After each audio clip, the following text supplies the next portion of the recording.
মানে বিশ্বের একটা বড়, উনি তো নোবেল প্রাইজ জিতেছেন না, এবং তার সাথে আমি আরেকটা বড় পদক দিতে চাই।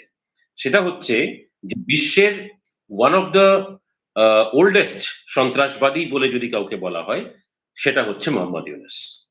এবং মানে এত বছর বয়সী সন্ত্রাসবাদী নর্মালি আমরা বিশ্বের অনেক কোনো জায়গায় হয়তো খুঁজে পাবো না।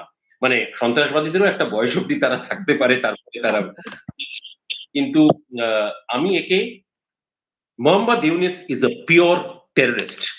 তাকে আমি একটা অবশ্যই। পুরোপুরি একটা সন্ত্রাসবাদী হিসেবে ভাবি। তো একটা সন্ত্রাসবাদী না হলে এরকম ভাবে আমি একটা সরকারকে, জবরদস্তি সরকারে বসে আমি দেশ পরিচালনা করতে পারার আমার যোগ্যতা থাকার কথা নয়।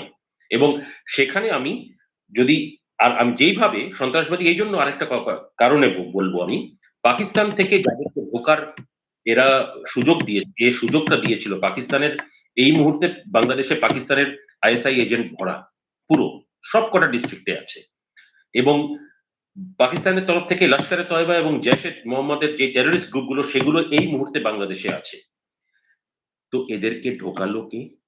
তো যে ঢোকালো, এরা তো টেররিস্ট, এরা সব সন্ত্রাসবাদী, কিন্তু এদেরকে কে ঢোকালো? মোহাম্মদ ইউনুস। তাহলে মোহাম্মদ ইউনুস সন্ত্রাসবাদী কেন নয়?